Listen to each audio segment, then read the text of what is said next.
Welcome back to another episode of Boxing Resume. This time around, we're going to review the level of competition that Ruslan Provodnikov faced.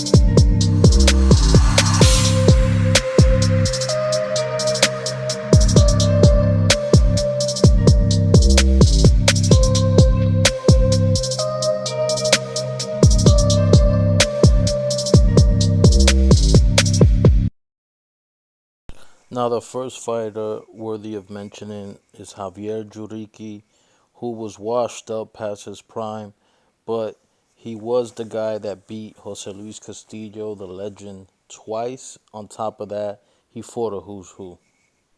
Now, Emmanuel Augustus was also past his prime. You don't get as much credit, but it's still worthy of mentioning since Emmanuel Augustus, his name does hold weight in the history books of boxing.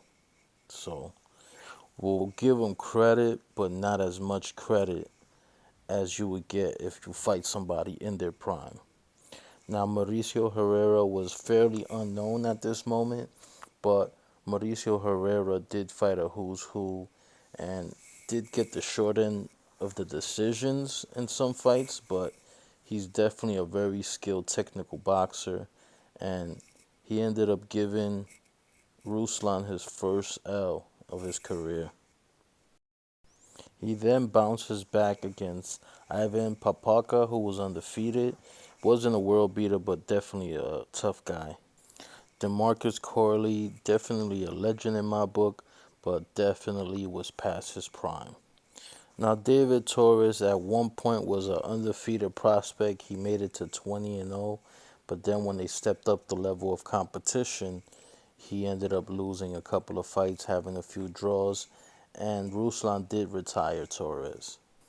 Timothy Bradley is now a legend. He was undefeated at this time, and this was a classic battle.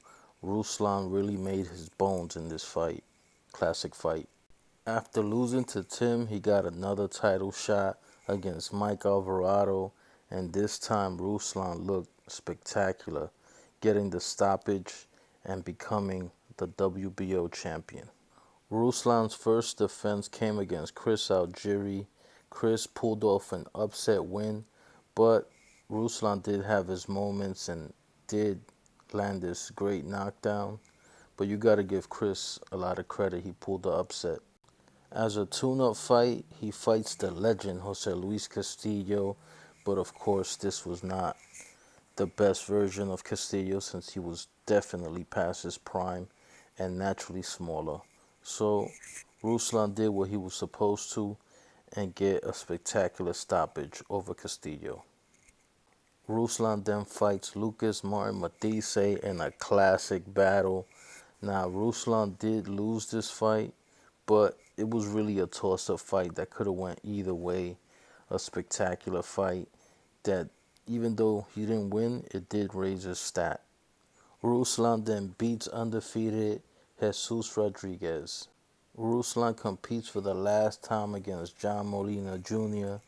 And John Molina, like I said before in other fights, he's a tough guy with knockout power, and he pulled the upset on Ruslan. Now, this is a tricky resume to rate since there's a lot of names on his resume, but there were a few fighters that was definitely past their prime. So, if I was rating this resume based on just the names, I'll have to give him like a B plus. But since a lot of these guys weren't past their prime, I have to reduce the overall grade down to probably a B minus. He did fight Tim Bradley, who's in the Hall of Fame, and he did, fight Lucas Matisse in some great fights. But I'm rating the level of competition, and Yeah, I think a B minus is fair, man. Tell me what you guys think. Do you think he deserves a better rating? Let's get involved. Tell me what you think. Tell me who you think I should talk about next. Thank you for watching. Don't forget to like, comment, and subscribe. Peace out, y'all.